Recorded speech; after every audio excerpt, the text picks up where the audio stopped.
Hello friends, welcome to Xmart GK YouTube channel. साथियों, Bihar police constable की तैयारी अगर आप लोग कर रहे हैं तो आज इस वीडियो में आपको बिहार पुलिस के लिए 50 जीके जीएस के बहुत ही इंपॉर्टेंट प्रीवियस ईयर्स के क्वेश्चंस करवाएंगे। तो अंत तक जरूर देखना, कोई भी क्वेश्चन को बिना स्किप किए हुए। साथियों, मैंने इस वीडियो में सारा ही क्वेश्चन सिलेक्टेड और इम्पोर्टेंट लिया है। तो चलिए शुरू करते हैं। आप लोग हमेशा की तरह क्लास को लाइक कर दीजिएगा, अपने सभी दोस्तों के साथ क्लास को जरूर शेयर करना। आप में से कोई भी साथी नए हैं तो चैनल को सब्सक्राइब करके बेल आइकन को ऑन कर लीजिएगा। देखिए, आज का पहला क्वेश्चन है, कौन सी यूरोपीय नदी है जो ब्लैक फॉरेस्ट से निकलकर काला सागर में गिरती है। ये क्वेश्चन पूछा गया क्वेश्चन है बिहार पुलिस में। और देखिए इसका राइट आंसर क्या हो जाएगा। बहुत ही अच्छा क्वेश्चन है, याद रखिएगा डैन्यूब नदी। ऑप्शन नंबर सी करेक्ट है। ये डैन्यूब नदी जो है, ये देखिए यूरोपीय नदी है जो कि ब्लैक फॉरेस्ट से निकलकर काला सागर में गिरती है। ठीक है, चलिए अगला क्वेश्चन है, कुलगाड़ी ऑस्ट्रेलिया के जिस प्रांत में स्थित है वह क्या है। तो देखिएगा कुलगाड़ी जो कि ऑस्ट्रेलिया के किस प्रांत में स्थित है, तो याद रखिएगा वेस्टर्न ऑस्ट्रेलिया में। Option number D right answer है। देखिए आपको क्वेश्चंस बिल्कुल ही फास्ट करवाएंगे क्लास में। निम्नलिखित में से किस देश में गेहूं की प्रति हेक्टेयर उपज सबसे अधिक है। तो बात करें कौन सा वो देश है जहां पर गेहूं की प्रति हेक्टेयर उपज जो है वो सबसे अधिक है, तो यूके में। देखिए ऑप्शन के अकॉर्डिंग आपका राइट आंसर हो जाएगा यूनाइटेड किंगडम। एक चीज आपको याद रखना है कि सबसे अधिक गेहूं का उत्पादन कौन सा देश करता है, तो चीन। ठीक है, लेकिन इस क्वेश्चन के अकॉर्डिंग आपका आंसर हो जाएगा यूनाइटेड किंगडम। अगला क्वेश्चन है, महाद्वीपों के सामान्यतः किस भाग में मरुस्थलों की उपस्थिति पाई जाती है। तो देखिए महाद्वीपों के सामान्यतः वह कौन सा भाग है जहां पर मरुस्थलों की उपस्थिति पाई जाती है, तो याद रखिएगा पश्चिमी भाग में। Option number D. चलिए, मठ मंदिर और स्तूप ये किस धर्म से संबंधित है। तो देखिए मठ मंदिर स्तूप ये जो है साथियों बौद्ध धर्म से संबंधित है। तो याद रखिएगा बौद्ध धर्म राइट आंसर है, ऑप्शन नंबर ए। अगला है, लोकसभा सदस्य अपना त्यागपत्र किसको देता है। तो देखिए लोकसभा सदस्य जो होते हैं वो अपना त्यागपत्र साथियों लोकसभा अध्यक्ष को देते हैं। देखिए लोकसभा सदस्यों की बात करें तो इनकी न्यूनतम आयु होनी चाहिए 25 वर्ष लोकसभा सदस्य बनने के लिए, याद रखिएगा। ठीक है, अगला क्वेश्चन है, देखिएगा भारतीय गणतंत्र का वह कौन सा राष्ट्रपति था जो सदा भारतीय धर्मनिरपेक्षता को सर्वधर्म संभाव कहता रहा। तो याद रखना साथियों, doctor Sarvepalli Radhakrishnan ji. Option number A right answer है। भारतीय राष्ट्रपति की किस परिस्थिति में अपने पद से त्यागपत्र देना पड़ता है, यानी भारत के जो राष्ट्रपति होते हैं उनको किन परिस्थिति में त्यागपत्र देना पड़ता है अपने पद से। तो जब देखिए जब राष्ट्रपति पर महाभियोग लगता है। और साथियों राष्ट्रपति पर महाभियोग लगने का प्रावधान संविधान के किस अनुच्छेद में है, तो आर्टिकल 61 में, याद रखना। ठीक है, निम्नलिखित में से बुद्ध के जीवन काल में ही संघ का प्रमुख होना चाहता था, इनमें से कौन। तो देखिए इनमें से कौन है जो गौतम बुद्ध के जीवन काल में ही संघ का प्रमुख होना चाहता था, तो याद रखना देवदत्त। ऑप्शन नंबर ए। अगला क्वेश्चन है, रेल विभाग के पृथक रूप से रेलवे बजट कब आरंभ हुआ था, यानी आम बजट से रेलवे बजट को कब अलग किया गया था। तो देखिए राइट आंसर है 1925 में पहली बार जो है ये हुआ था, याद रखना। अगला क्वेश्चन है, भारत में ऊर्जा का मुख्य स्रोत क्या होता है। वेरी वेरी इंपॉर्टेंट क्वेश्चन है।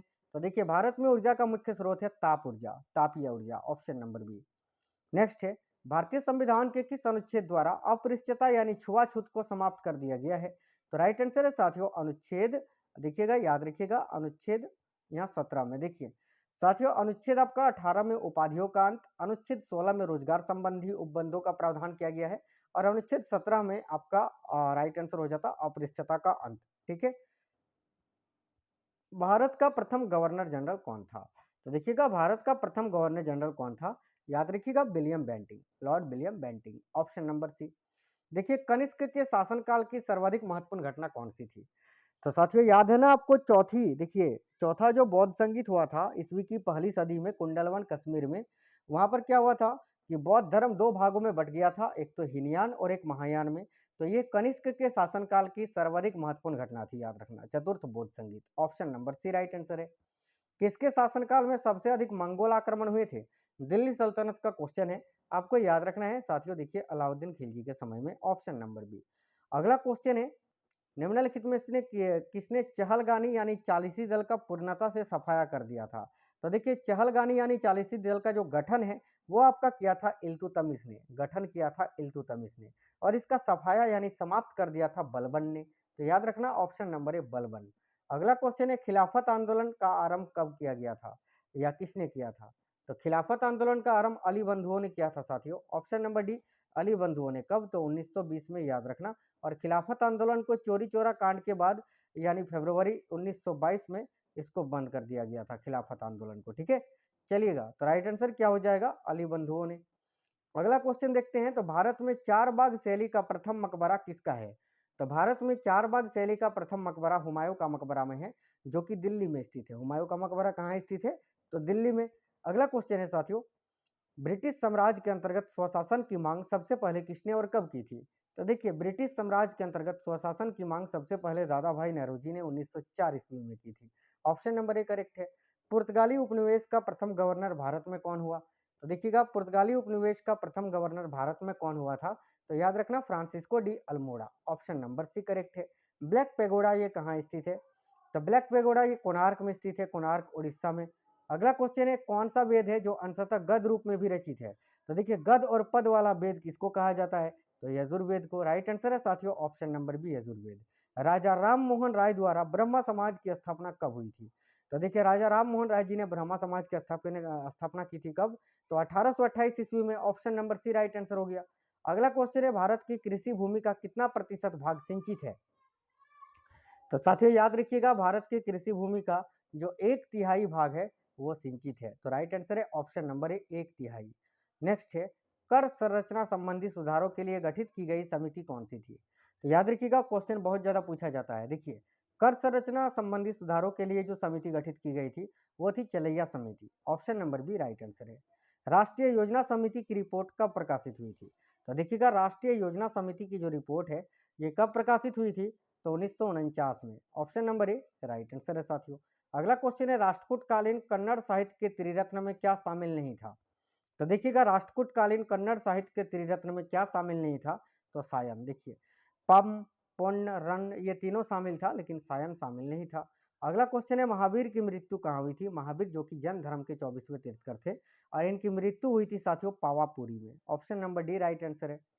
मगध का राजा अजातशत्रु का सदैव किस गणराज के साथ युद्ध रहा? तो देखिए, मगध के जो राजा थे अजातशत्रु, उनका साथियों सदैव जो है बज्जी संघ के साथ यानी वैशाली के साथ युद्ध चलता रहा था। तो ऑप्शन नंबर ए बज्जी संघ यानी वैशाली आपका राइट आंसर होगा।